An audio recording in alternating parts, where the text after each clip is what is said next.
Hi, and welcome to this week's Wu Wei Wisdom Life Lessons teaching. It's great to be back with you all. This week, we are exposing the stubborn inner child that we all have. Now, how do you recognize your stubborn inner child? Well, do you keep repeating the same mistakes, making the same unhealthy choices in your life, in your relationships, or with your career or finances? This is your stubborn inner child at play. Or maybe you find it really difficult to let go of a past injustice, or if someone has wronged or hurt you, even though you know it's very unhealthy to keep holding on to that resentment and anger and pain. That is your stubborn inner child again. Or perhaps you spend a lot of time fantasizing about the person you should be, or the relationship you should have, or the lifestyle you should have. And this kind of perfection you really know is unachievable. Well, that's your stubborn inner child again. If you can relate to any of these issues, this teaching is going to be for you. We'll be telling you what causes your inner child to behave in this way and what you can do right now to start reparent yourself so you can begin to lead a much healthier and more balanced life.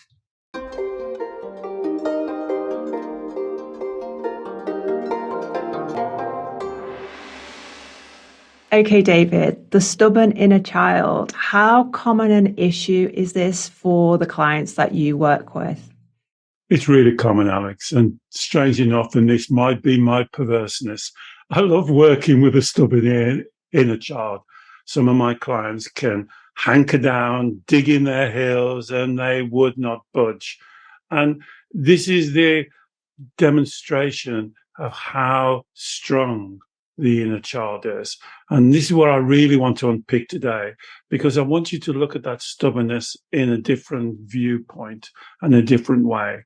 So for those new listeners to these teachings, let's just go over and clarify what we mean by the inner child. Now, you may want to call this part of your mind your ego, your subconscious mind, the devil that sits on your shoulder. A lot of my clients call it the negative self-talk.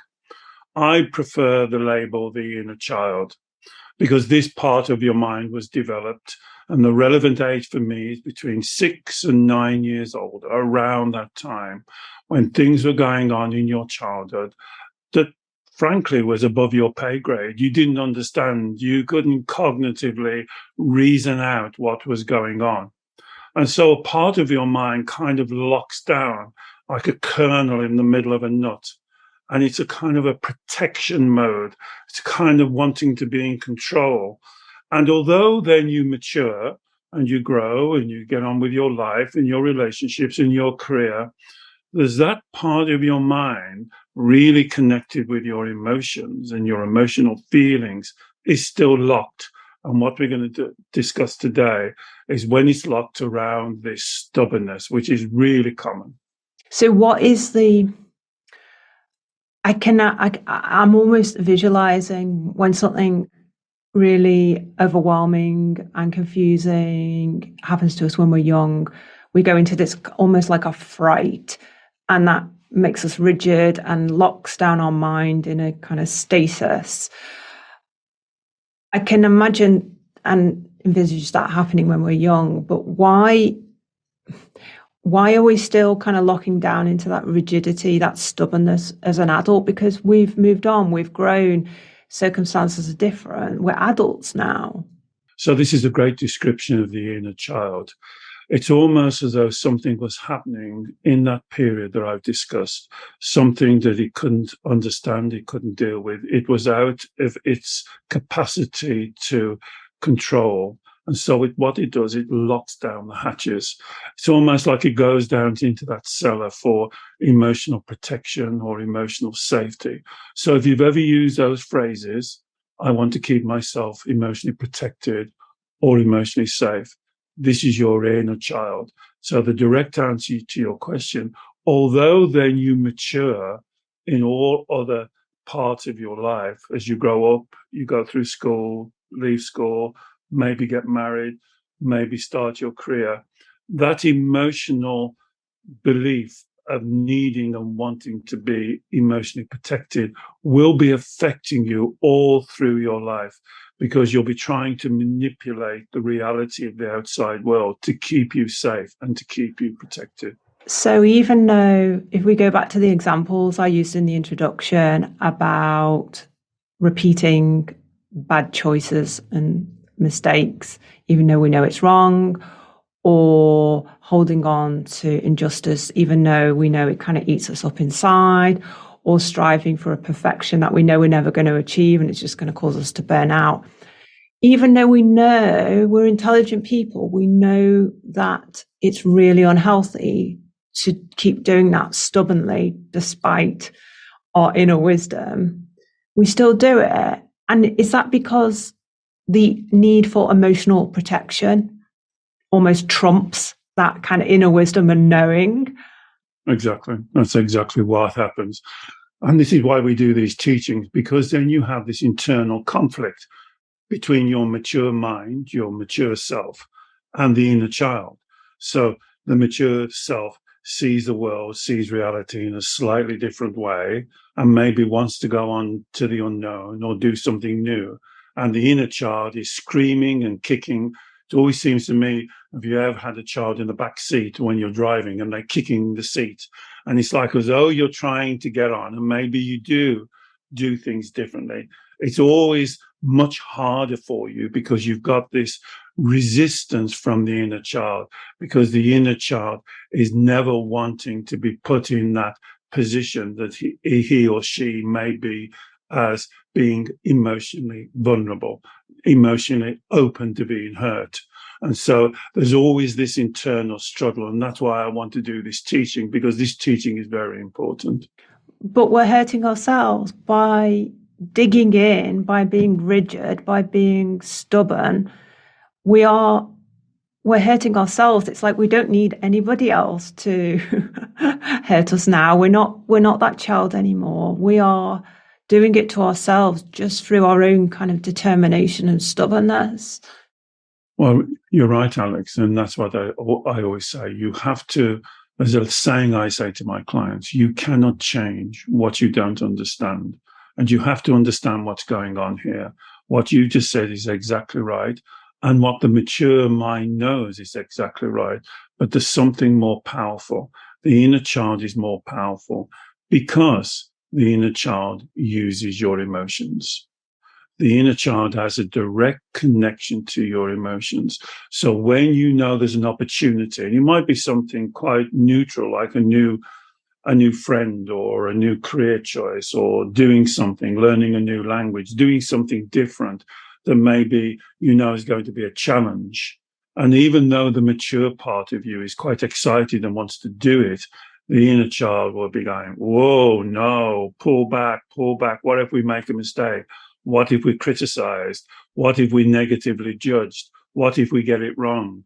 What? And it's always looking at the negative. And so even though you may eventually do it, it's always almost, perhaps even, I was going to say twice as hard, but probably 10 times as hard for you than other people, because you have this pull and push inside of you, pulling and pushing you, because the inner child favors familiarity. Now, doesn't this sound strange? The word familiarity. And a lot of my clients won't use that word immediately until I offer it to them. And I go, that's it, David, because they will use words like, it's easier. It's easier just to stay with what you know. Better the devil you know. Oh, it's more comfortable. Oh, although it's causing me all that angst and problems, I'm kind of used to being on what we call the carousel of despair, in the known. So the inner child loves the known. Is not worried about the consequences of the known. What the inner child doesn't like is the unknown, because it gives you this very simple equation. This is bad, but the unknown could be worse. So let's stick with what we know. So I can see how that applies to the repeating the same mistakes over and over again, even though you know it's wrong, because there's comfort and familiarity in the known outcomes, even though they're not successful, and can cause you a lot of pain. Where the inner child is stubbornly holding on to, say, something from the past, even though it knows it's unhealthy, or where the inner child is fantasizing about a better life, a better relationship, a better career, more money, and driving itself to perfection. What's the kind of motivation for the stubborn inner child in those instances? Okay, so you've given me two distinct things. So let's do the first one, not letting go of old injustices. And that's what it's about. So the inner child part of your mind is very simplistic because it acts like a child. It's about 6, 7, 8, 9 years old. So it sees things very much in black and white, black and white, right and wrong, good and bad, just, unjust, fair, unfair. So if something has happened to it, maybe it's had some kind of abuse or bad parenting, something that it sees as unfair or unjust, it will not want to let that go because the inner child will view this in several ways. I'll give you a couple of what typically happens. If I let it go and accept it, they get away with it. I need my revenge. It's not fair that they walk away on what they did for me. Here comes another one I've just thought of. If I let it go, people won't realize what a terrible start I had in my life. We call it, we've done several videos on it, the badge of honor, the medals of honor. People won't understand how things were really bad in my life 10, 20, 30, 40 years ago. And so they'll view me differently. And so the inner child will not want to let go of those medals of honor. This is very important for the inner child because it's made a fundamental mistake of connecting its identity with what's happened to it. And so it's locked in the story, I call it, the inner child story of this unfairness, injustice, and it's seeking to put that right. It believes it's entitled. It should be put right. It will look at other things. It will say, look, my friends don't have this. This didn't happen to them.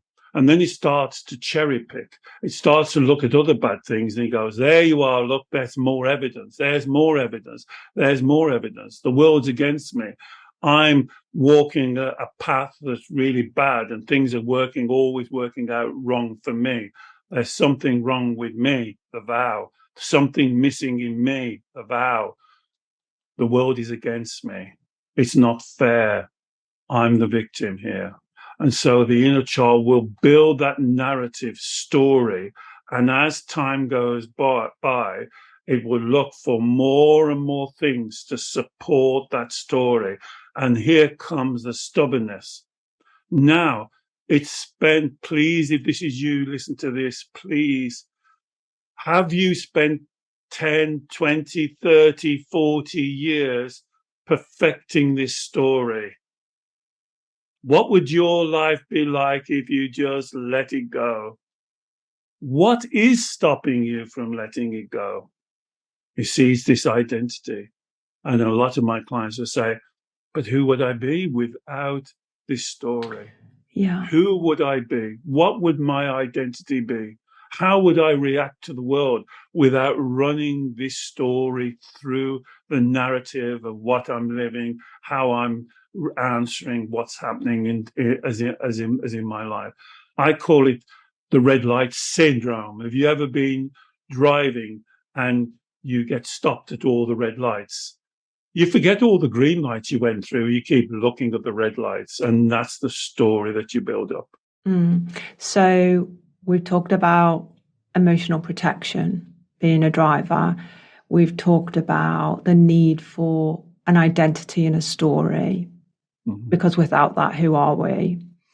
And so the last one then, in terms of the inner child stubbornly holding on to fantasies and seeking perfection, what's going on with that, David? So this is what I call the fairy godmother of wishful thinking.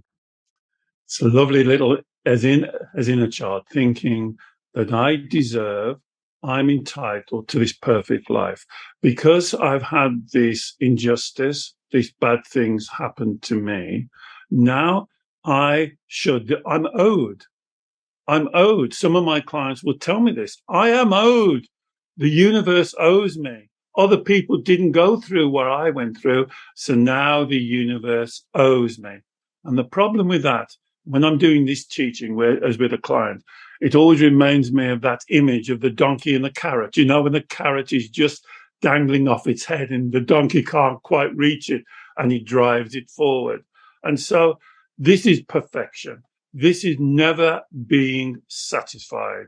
This is believing, again, part of being entitled. I'm entitled.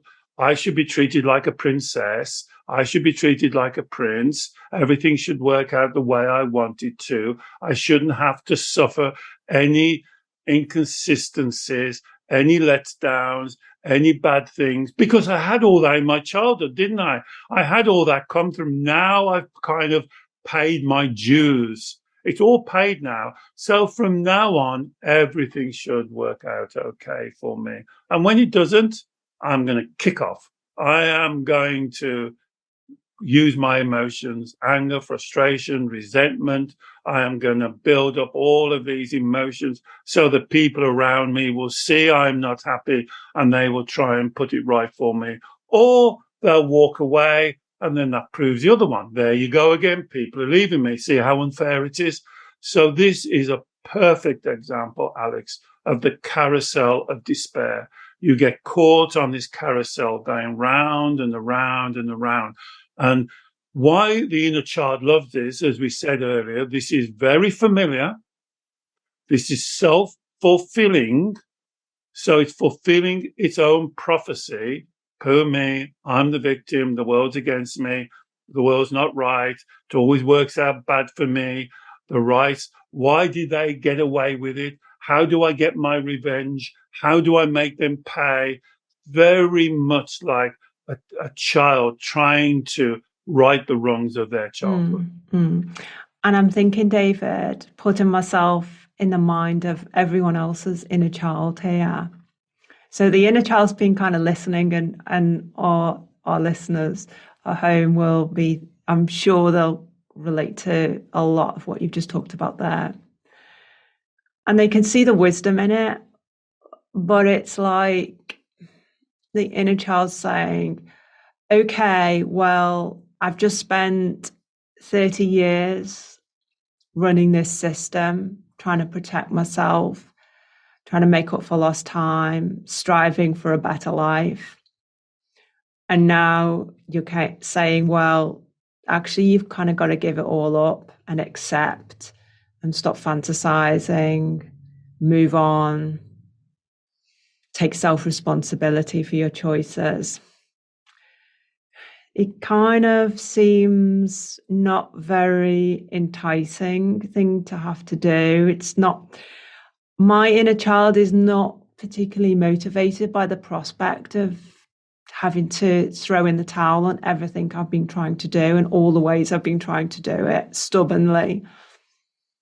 Absolutely right, Alex. A good bit of role play. That was perfect.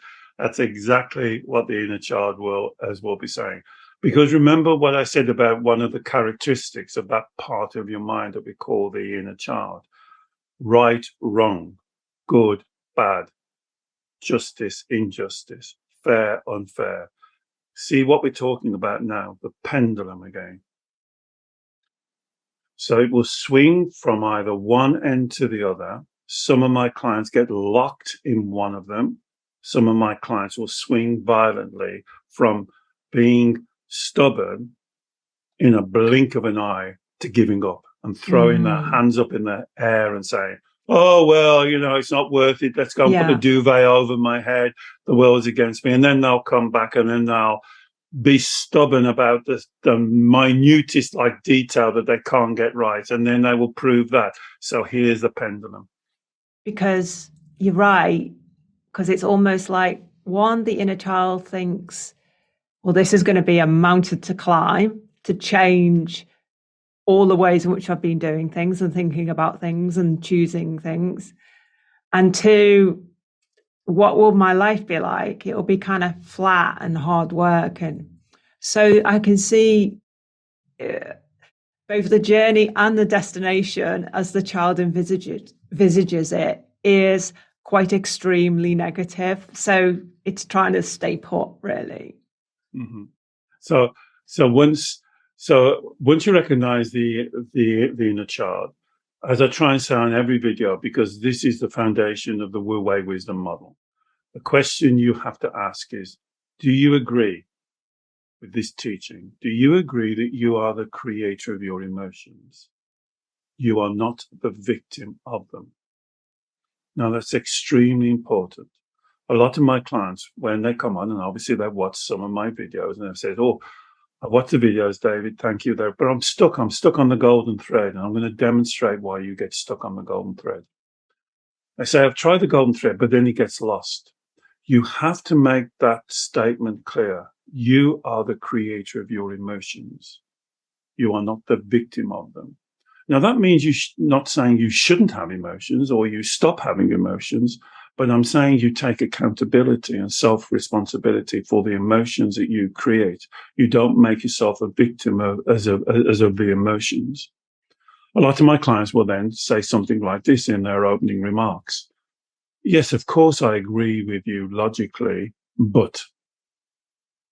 And if you're saying anything like that, remember I always say about the word but. But in the middle of a sentence means forget what I've just said. So that means the intelligent, mature part of me agrees with you, David. Of course, I created my emotions. Emotions don't float around the room and attack me like a virus. Of course, I create them. But the inner child, whoa, now it doesn't want to accept that, because that is the power that it's been using over you all of your life. When things don't go the way the inner child likes or wants or believes it should have, it will create emotion. Now, you may call it lots of names: anxiety, fear, scared, overwhelm, anything. That's why I prefer the word red light feeling, because it takes the emotiveness out of the word. So when you're creating a red light emotion, you make sure that your inner child accepts that they created. And when I work with a client on the first session, sometimes most of the session can be spent on just getting that right. So let's presume, if you want to do a little role play, let's presume that your inner child agrees that she creates the emotion. Would you be happy with that? Okay, yeah. So role playing the inner child, yes, I am creating the emotions of being fearful, wanting more, wanting justice, anger, resentment, etc., etc. So I'm creating them. So and you're saying let go of those. Yes. I'm saying, do you think it's right and correct to create those? Yeah, because in the case of, with the making mistakes, choosing to make the same mistakes and bad choices over and over again. Do you think that's right? I guess the inner child is fear, So red light. Stop. Good. No, the inner child is concerned that they're not up to the job to make another choice. So, for example, if it was a relationship, they're not up to the job of being in a better relationship, so they might as well choose the wrong partner again, or they not up to the task of changing their career because they're going to fail, so they may as well just make the same bad choices career-wise again and again. So that's kind of what many people would think, or many people's inner childs would think of that one. I'm going to talk to the audience now. So you see what when Alex was role playing her inner child, you see she didn't want to answer the question. So then what she does, she goes on, what I call a dump or a machine gun. Mm-hmm. She starts talking about those other things. Then you have to bring her back. You say, okay, sweetheart, I understand that. But do you believe it's right to cause yourself all of this pain and suffering? Do you think that's right or wrong? I think the inner child would think, again, it's like a byproduct of protecting itself. I need to stay put because I need to protect myself. Okay, and that sweetheart. It's more important to stay put. Okay, sweetheart, you see. So again, the inner child's doing exactly the same thing. You see, she doesn't want to answer this question. So you have to bring her back to the same question. Okay, sweetheart, but do you believe it's right or wrong hurting yourself and creating these negative emotions? No. Okay. I'd rather not do it. Okay, who out there watching this would want to create more red light emotions and feelings? That's what all our inner children is running away from. Okay, so I'm a little bit confused now, sweetheart, because I thought you said you like to be right. Well, the inner child... Breathe deep now, drop shoulders, nice and relaxed.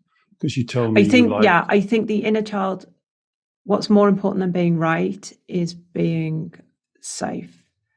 Oh, right. So what do you mean by safety, sweetheart? Not being exposed, not being hurt, not being left in a precarious situation. Hang on, darling, because you just told me that you create your emotions, so you create hurt. I guess the inner child believes that other people create hurt. Oh, so there's the problem. So there's a problem. So that's why I would take time to make sure the inner child understands that they are creating the emotional hurt. They are creating the emotional pain, because you've got to get the inner child down to that level that the inner child will always want to do what they believe is right. And when they admit they're doing it wrong, it's like a technique I use, the yes, no, right, wrong technique. And you see what the inner child had to do when I tried to pin the inner child down, then she had to go on to feelings. Because feelings, for those of you watching, I know it's so difficult for Alex to do the role play. And thank you for your support when I asked you, is if you like Alex, because Alex puts herself out to try and mimic and put herself into this thing. But that was a great example when Alex was showing you try and get the inner child to pin. And when she then has to say, oh, yes, I don't like being wrong, now her escape out is to go back to feelings. Well, the feelings, but you create the feelings, don't you? And that's when people are doing the golden thread, Alex. We can come out the role play now. But that was a great example. When people are doing the golden thread, that's where they get into a loop, they get into the carousel, because the inner child will always use the emotions not to answer the question. I think, David, what happens is that when we self-reflect and we answer the question, do I create my emotions or am I the victim of them? We answer that from our kind of wise adult self. Yes, I know I do. And we kind of think, well, surely our inner child believes that. But as you say, you get down and actually the inner child's still holding on to the story of it's going to be hurt. It's going to be, someone's going to cause it pain. It's going to experience pain. I mean, life challenges out of our control will cause us challenges and discomfort and pressure. But that's different from what the inner child is concerned about. The inner child is more concerned about deep, lasting, prolonged, intense emotional pain, not just the day-to-day discomforts that we would find ourselves in if we have to work through challenging or testing life situations. There's a big difference there. But you see what that little demonstration you just did there so well, Alex, it shows you that when you get down to the inner child, and if there is a skill in this, it's being able to be clear and to see the inner child is not some kind of a monster. She's not evil, but she is very much confused. And her story, her identity is to get out of the situation by using the emotional feelings, by saying, as you say, well, I'm going to be exposed. I think you said, I'm going to be vulnerable. I think you said, I'm going to be hurt. You definitely said. So all of those is saying, I can't move, and I would prefer to be wrong because these big monsters of hurt are going to attack me. And this is why, if you look at it, and I think the model of the inner child is far more successful than thinking about it as your ego or your subconscious mind. Because when I'm doing this, when I'm talking to a client like we was just doing, I call her sweetheart and little one. Okay, sweetheart. Well, let me go back and just ask you that question again. Let me make sure. If you were a client, I'd be saying, okay, darling. So let me make sure. Do you want to rethink that? Do you create your emotional feelings? And if she said, no, I don't know. I said, okay, darling. So could you explain to me where emotional feelings come from? And then we'd have to spend, and sometimes we have to do that 2-3 times, because she has to work through that, because this is the foundation of her story. And she's been running this story for a long time. But what the golden thread does, instead of spending years up on the upper reaches and talking about emotions, it goes right down to the core of the issue, goes right down to where you can make lasting changes very quickly. So just for new listeners, can you briefly explain what you mean by the golden thread or golden thread process? Yeah, so the golden thread process is a model of self-inquiry. So if you're a person and just say, I'm just going to use a word, I'm always anxious, I would gently ask you to stop using those words like anxious, fearful, scared, because what that does right at the top of the elevator, that creates a circle, because that has all connotations attached to it. Anxiousness, you can be diagnosed with anxiousness, and all of these new words that come up with initials, seems like to me every week. I would prefer you to say, I am creating the red light feeling.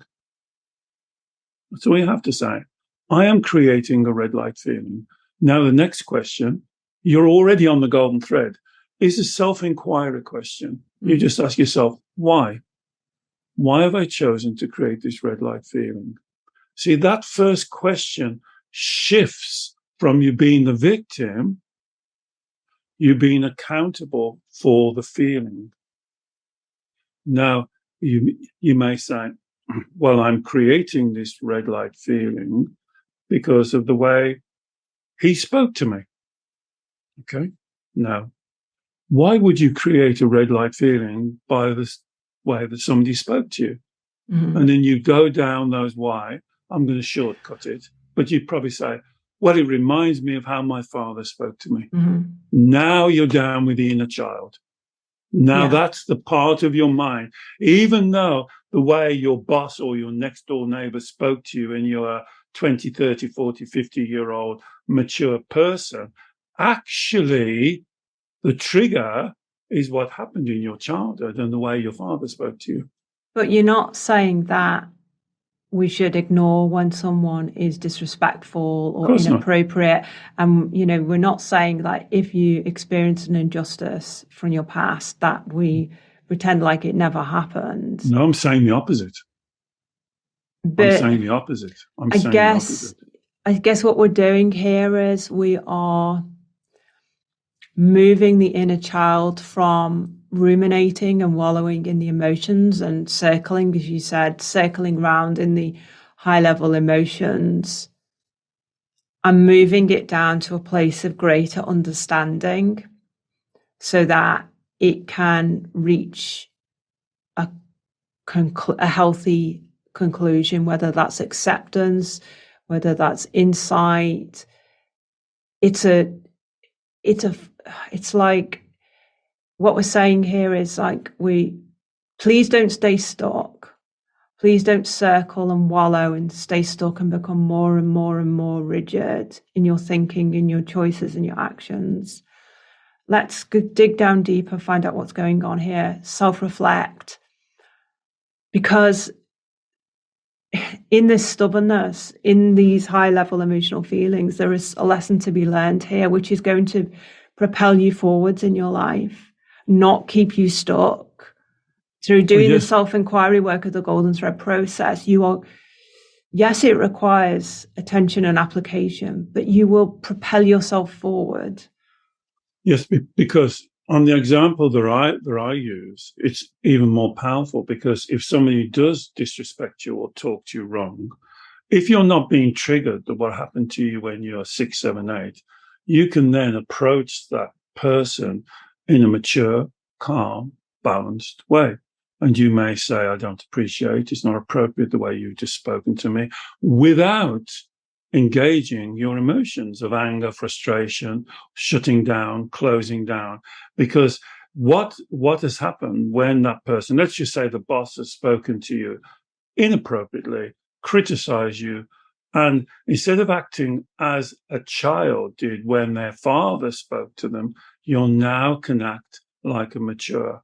We have to go down the golden thread, and we have to resolve the issue that the relationship, in my example, between the child had with her father. We have to change her perception, how she views that. Because when the boss spoke to you, it wasn't the mature one that was creating the emotion, it was your inner child. And she created a very strong emotion, whatever you want to call it, anxiety, fear, scared, overwhelm. And then the mature part of you cannot address the situation in your flow and maturely. I can see how, David, that in all of the examples we've worked through here, that through the reparenting process, we have to fundamentally dismantle the story that inner child is holding on to in terms of its identity, its beliefs about itself. So beliefs that it can't cope, beliefs that life's unfair, that it's been hard done to, beliefs that it should be perfect and have a perfect life. We cannot, even if we dig down to the original time, incidents, experiences that we had when we were a child, even if we dig down to that and understand, okay, I can see how it's related. Like, we've got to completely deconstruct the story, that inner child story, because otherwise we won't have the determination and strength and will and clarity to put down boundaries, to make different choices, to accept ourselves as we are right now and not strive for perfection, to believe that we are not defined by our past and what happened to us. Unless we dismantle the story, it feels a bit flimsy. It seems a bit flimsy, kind of coming back up, resurfacing from the golden thread work. Well, that's what the golden thread is so powerful, because very simply, it's something you can do for yourself at home and practice. Don't expect to get it right the first time. Just ask the why question. Don't let that part of your mind that we're labeling the inner child take you back to emotion. That's what they'll try and do very quickly. They'll either take you back to the emotion. 3 things the inner child will do when you're doing the golden thread. It will take you back to an emotion. It feels. As I often say to my client, when you're doing the golden thread, ban the F word. Stop saying I feel. Replace it with one of these. I think, I believe, I choose. So instead of saying, oh, I couldn't react to him because I felt vulnerable, you can say, I couldn't react to him because I believe I'm vulnerable. Then you can see the next question. Why do you believe you're vulnerable? So that's the first step. The second one he does, as you demonstrated, the inner child will tummy on you. He'll give you the dump. He won't shut it up. It'll just keep on talking, moving subjects, changing. It'll just say, I have all this. You've got to stop doing that, and you've got to keep taking the inner child back to the original question. Why do you believe you're vulnerable? Sweetheart, why do you believe you're vulnerable? And the third thing he does is, I don't know. I don't know. It's not me. I don't know. So that's the three ways that the inner child will try and block you on the golden thread. And as you said, the golden thread, I love what you said once on one of the recordings. I've never heard it before. I think you said it was like that Hansel and Gretel following the breadcrumbs. And the golden thread is following the questions down to find your inner child, beautiful, gorgeous inner child. I've been doing this job for so long, and I can tell you, I've never met a monster. Never. Not once. There is not a monster locked down in that cellar. There's a beautiful child who wants to be free and go and run in the fields and have some fun. And we've got to go down and we've got to sit down and talk to the inner child. I call it the inner child meditation, because for me, a meditation is a way of focusing your mind, not being thrown off, not being distracted, being able to listen. I can tell you a lot of my clients, they don't listen to the inner child. They want to shut it away. They want to punish it. They want to close it down. They want to put a lid on it. They want to keep it down in that cellar. And you can't. You can't, because the inner child's got her or his finger on your emotions. And you can't lock it down as much as you want to try. You've got to go down, and as Alex has just said, you've got to be able to speak to it. Because we can't change what's happened, but we can change your perception. You can stop viewing whether it's your relationship with your parents, your siblings, something happened to you. You can stop looking at it through that very narrow viewpoint filter of a 6-7-year-old child. And when we talk to it, and that's what reparenting is, it's re-educating, emotional education, giving the inner child some more tools, being there, listening, holding the inner child's hand. To me, this is how I see it. I like to visualize. When I found my way, as with a client, sometimes kicking and screaming, and sometimes I have to be very direct to get them down. And it's like, I'm on one side, the adult, if we use you as the example, I'm on one side, the adult Alex is on the other side, and then we're holding the inner child's hand between us. Mm-hmm. And we're gently walking with her. And when she stops, we say, okay, darling, now what's the problem? And we talk to her. Mm-hmm. Because the one thing about this subject I really liked when I heard the subject about stubbornness, and a lot of people will see this word stubbornness as a negative. And I don't. And that's why I enjoy it. I enjoy when I see a client and they're really stubborn, because I always see it on this pendulum. One side is stubborn, and yes, a lot of my clients are really stubborn, and we have a little bit of fun because I have to be determined as well. So we kind of have a little bit of a skirmish. But when we can break through, then we find our way down to the inner child. If you think about the pendulum, one side stubbornness, one side giving up, what would be the center? And I would say the center is determination. And so when you get stuck in stubbornness, or when you get stuck in giving up at the first sight, or swinging between the two, you're going right past your best quality, determination. Anyone who's stubborn has also to be determined. Anyone who gives up at the first drop of a hat has determination at the core. That's why the pendulum is such a good idea and a visualization. Think about your better quality. And what we're trying to do is to move the inner child away from stubbornness into determination, or away from giving up into determination. Mm. So when I ask her, do you like to be right or wrong? She said, well, I like to be right. I say, okay, darling, holding her hand, shall we all work together and find a way that we can all be right together, that we can walk a path that you are going to be right and the path you walk is going to be right? Wouldn't that be a better way than being stuck in this nasty, cold, dank cellar and believing something that's wrong because you think there's a monster that doesn't exist at the top of the stairs. So those are the conversations you would have when you're reparenting. Wonderful, David. And I love that message about determination. So we're not taking anything away from the inner child. This is not compromising the inner child in any way. It's not reducing the child. We're not reducing ourselves. It's harnessing that energy of stubbornness in the right way. So it becomes very determined. And as I say, we can only propel ourselves forward by doing this work. We can only unlock things for ourselves and the wholeness of our life through doing this work. Well, why I love this work, because to me, it's almost like we're freeing the inner child. And I love what the Taoists call it. I don't know whether you know what a lotus plant floats on top of the water. And when the sunlight hits it, it just opens up. And it's called the lotus opening.